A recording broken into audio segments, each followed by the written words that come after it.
Hola amigos, soy Amanda y esto es Tops Películas y más. En este relato vamos a recorrer la vida de Forrest Gump, pero no como una lista de momentos famosos, sino como un viaje emocional que se cruza con la historia, el amor, la pérdida y esas decisiones que parecen pequeñas hasta que ya es imposible volver atrás. A través de su mirada vamos a ver cómo un hombre que nunca quiso ser extraordinario termina reflejando las luces y sombras de todo un país, y cómo el azar, la inocencia y la perseverancia puede llevarte muy lejos, incluso cuando no entiendes del todo el mundo que te rodea. No es solo un resumen, es una pausa para pensar qué parte de nuestra vida controlamos de verdad y qué parte simplemente no sucede. Forrest aparece por primera vez sentado esperando un autobús contando su historia como quien no sabe que está contando algo importante.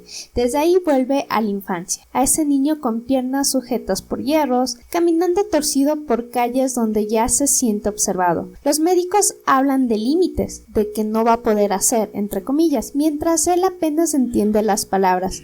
En la escuela, los otros niños reaccionan como el mundo suele reaccionar ante lo distinto: burlas, rechazo, empujones. No es un momento aislado, es el clima constante de su niñez. Forrest aprende temprano que moverse por el mundo implica esquivar miradas y golpes, incluso antes de saber por qué duelen. En medio de esa hostilidad aparece Jenny, sentada a su lado en el autobús escolar, como una excepción inesperada. Ella no le pregunta qué le pasa ni lo mide, simplemente le hace lugar. Ese gesto mínimo cambia su experiencia del mundo. Cuando los chicos los persiguen y se burlan, Jenny grita «¡Corre, Forrest!». Ese instante se vuelve fundamental. Las férulas se rompen, su cuerpo encuentra una libertad que nadie espera, y la huida se transforma en avance. No es una escena de triunfo clásico, es una revelación. Forrest no sabía que podía correr hasta que alguien le dijo que lo hiciera. La inocencia no lo salva sola, necesita ser nombrada y acompañada. La voz de su madre atraviesa todo ese tramo como un hilo invisible. Ella negocia con el sistema educativo, discute con autoridades, toma decisiones cuestionables si es necesario, pero siempre con un objetivo claro: que su hijo no sea expulsado de la vida antes de empezar, mientras el mundo intenta corregirlo o apartarlo. Ella insiste en algo simple y poderoso: Forrest vale tal como es. No le promete que será fácil ni que será feliz. Le enseña frases que funcionan como brújulas cuando no entienden el mapa. Creer en Forrest no empieza como metáfora épica, empieza como reflejo. No hay discurso interno, no hay plan, no hay «voy a cambiar mi vida». Hay miedo, ruido atrás y un cuerpo que responde antes que la cabeza. Forrest no decide correr, huye. Y ahí está lo interesante. La película plantea que muchas trayectorias vitales no nacen de la claridad, sino del apuro. A veces no eliges el camino, simplemente no quieres quedarte donde estás. Cuando corre y no para, el mundo empieza a leer ese movimiento como talento, como promesa, como destino. Los otros ven velocidad, disciplina y potencial. Forrest solo siente aire y suelo. Esa desconexión es clave. Mientras el sistema necesita explicaciones grandilocuentes, él avanza sin relato heroico. El éxito llega no porque lo busque, sino porque cae encima de alguien que nunca aprendió a desearlo en los términos correctos. Es casi irónico. Cuanto menos intentas encajar, más útil se vuelve para una estructura que premia resultados, no intenciones. La repetición del correr en el fútbol, en la universidad, en el ejército, convierte el instinto en identidad. Forrest pasa de escapar a ser dirigido, de huir del daño a correr hacia objetivos que no eligió conscientemente, y nadie le pregunta si quiere eso. El movimiento se vuelve hábito, y el hábito destino. La película sugiere algo incómodo. Cuando eres bueno en algo, el mundo asume que eso te define, aunque nunca lo hayas pedido. Y correr fue su forma de escapar del peligro. Amar a Jenny se convierte en una manera de quedarse en el mundo, sin pedir explicaciones, sin contratos emocionales, sin garantías. Él no se pregunta si ella va a volver, si lo merece, si debería soltar. Simplemente está. Y eso en la vida real es algo que muchos aprendemos a hacer tarde y mal, porque nos enseñaron que amar también es negociar, protegerse, medir cuánto das. Forrest no mide, Jenny sí, y ahí empieza la fractura. Jenny no es inestable por capricho, es lúcida hasta el dolor, entiende las reglas del mundo, ve la violencia que se esconde detrás del poder, del éxito, de la libertad mal vendida, y como pasa a diario, cuando alguien ve demasiado pronto lo que otros tardan años en aceptar, suele cargar más del peso del que puede sostener. Por eso huye, se reinventa, se expone, no porque no quiera a Forrest, sino porque no sabe cómo quedarse sin perderse a sí misma. Amar para ella siempre estuvo ligado al peligro.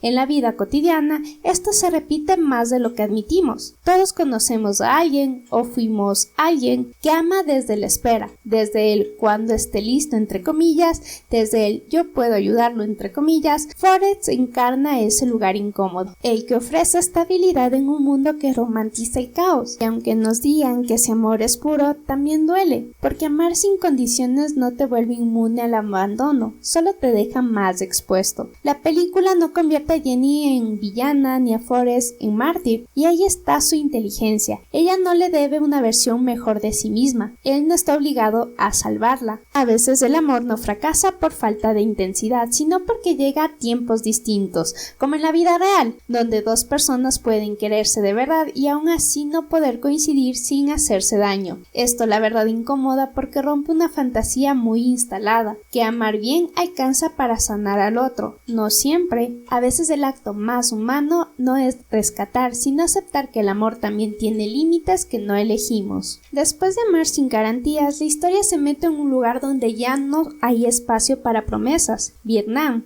Y la película hace algo raro y muy honesto, le quita toda la épica a la guerra. No hay discursos inspiradores ni música que te diga qué sentir. Hay ruido, selva, confusión y un miedo que no se explica porque nadie tiene tiempo de explicarlo. Forrest no entiende el conflicto, pero entiende algo más básico. Hay que avanzar y hay que cuidar al de al lado. Y ahí aparece Bubba, como ese amigo que sueña en medio del desastre, hablando de camarones como si el futuro todavía fuera una promesa posible, y cuando muere no hay cierre, no hay frase final que alivie, solo queda el hueco. Es ese tipo de pérdida que en la vida real tampoco trae lecciones claras, solo silencio incómodo. Forrest no intelectualiza la muerte porque no sabe cómo hacerlo, y quizás por eso le duele más, porque no recuerda que muchas pérdidas no vienen con significado incluido, lo sentimos y ya. El teniente Dan es la otra cara del trauma. Él sí entiende la guerra en términos simbólicos, de honor, de destino, y por eso la pérdida lo rompe. No solo pierde las piernas, pierde el relato que sostenía su identidad. Y ahí la película es cruelmente actual, cuando una persona ata todo su valor a una idea: patria, éxito, sacrificio. ¿Qué pasa cuando ese ideal lo abandona? Dan queda vivo, pero atrapado en lo que ya no es. Forrest, en cambio, sigue caminando, no porque sea más fuerte, sino porque nunca apostó su sentido de vida a una bandera. Después del ruido de la guerra y del silencio que deja, llega algo que en teoría debería cerrar la herida: el éxito. Forrest vuelve y sin proponérselo se convierte en héroe, en deportista admirado, en millonario, en rostro reconocible. Todo eso sin estrategia, sin branding personal, sin frases motivacionales pegadas en la pared. En el día a día pasa algo parecido cuando vemos a alguien triunfar, casi por accidente, y nos preguntamos qué hicimos mal, como si la vida fuera un examen con respuestas correctas.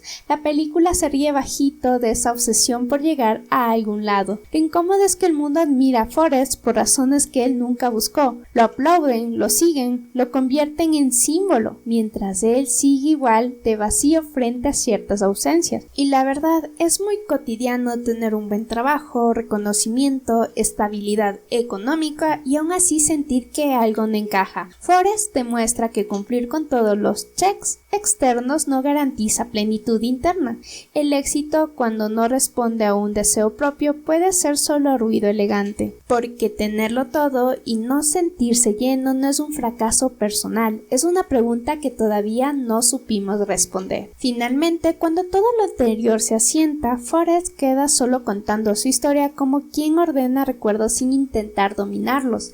Ya no corre, ya no huye, ya no acumula logros. Ahora espera el autobús, espera a su hijo, espera que la vida siga su curso. Convertido en padre, Forrest no se presenta como ejemplo ni como lección, sino como alguien que estuvo ahí mientras las cosas pasaban, y en ese gesto tranquilo aparece algo poderoso. Vivir no siempre es decidir, muchas veces es acompañar el paso del tiempo sin pelearse con él. El cierre no pretende tranquilizar, y eso lo hace honesto. No hay fórmula, no hay moraleja cerrada, solo una invitación suave. Quizás el sentido no está en entenderlo todo, sino en seguir caminando incluso cuando el mapa no coincide con el territorio. Forrest no tuvo control absoluto de su historia, pero sí algo igual de valioso: presencia. Y a veces, en medio del caos, eso ya es una forma muy digna de vivir. Y bueno, amigos, quiero agradecerles de verdad por quedarse hasta el final y apoyar este canal. Si te gustó el video, suscribirte me ayudaría un montón, en serio, y además te aseguras de no perderte ningún video.